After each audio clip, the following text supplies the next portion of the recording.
राधा स्वामी दयाल की दया, राधा स्वामी सहाय, राधा स्वामी।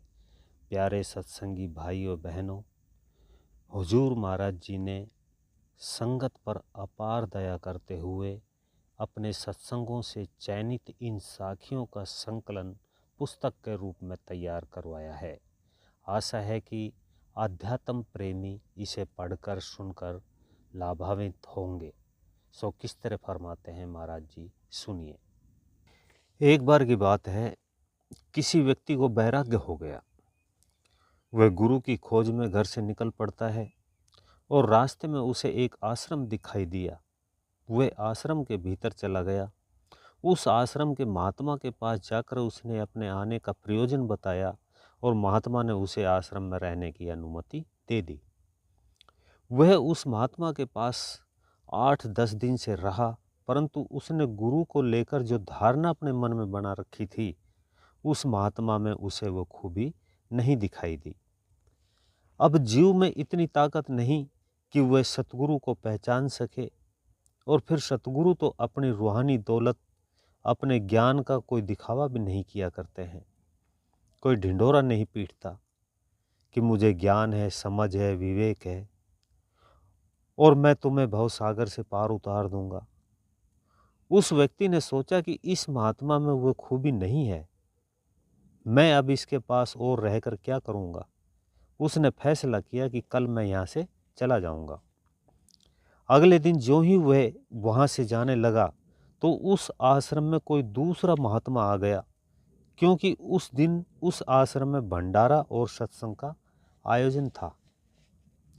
तो दूसरे महात्मा को देखकर उस व्यक्ति ने सोचा कि ये महात्मा आज आया है, आज रुक कर के मैं इसे भी देख लेता हूँ, कल चला जाऊँगा। दिन भर भंडारे का कार्यक्रम चलता रहा। उसमें अनेक महात्मा और सत्संगी आए। रात्रि के समय सत्संग का आयोजन हुआ। नए महात्मा ने सत्संग के दौरान जप तप संयम साधना रिद्धि सिद्धियाँ वेद मंत्रों और चाचरी भूचरी खेचरी अगोचरी और उन्मणि जैसी क्रियाओं की अनेक चर्चा की। तो उस व्यक्ति ने उन परिचर्चाओं को पहले कभी नहीं सुना था, इसलिए वह बहुत प्रभावित हुआ। नए महात्मा का वचनों से प्रभावित होकर उसने उसे गुरु धारण करने का मन में बना लिया। सत्संग समाप्त हुआ, सुबह हुई और वह व्यक्ति आश्रम से जाने के लिए तैयार हो गया।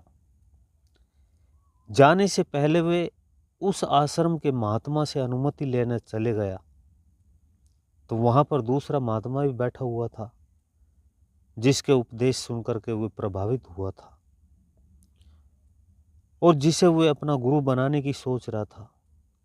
दूसरे महात्मा ने आश्रम आने वाले महात्मा से पूछा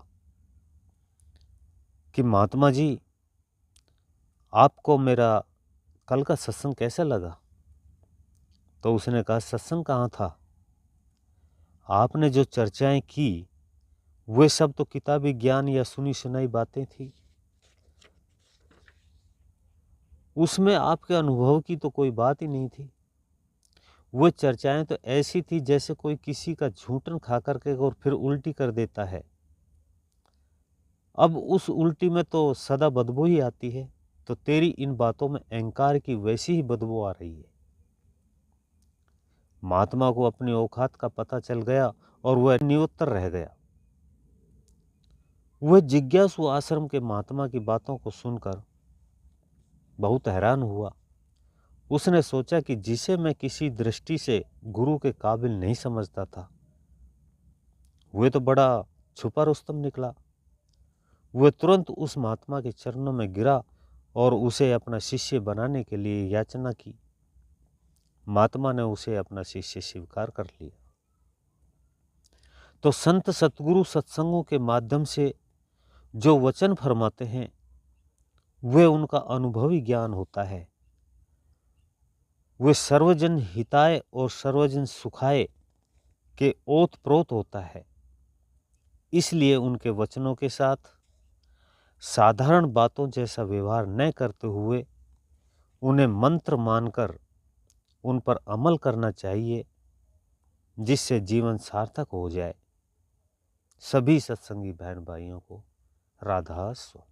भी आप सुन रहे थे परम संत सतगुरु कंवर साहिब महाराज जी का ये सत्संग। ऐसे ही और सुनने के लिए वीडियो को लाइक करें, चैनल को सब्सक्राइब करें, ज़्यादा से ज़्यादा शेयर करें। सभी सत्संगी भाइयों बहनों को राधा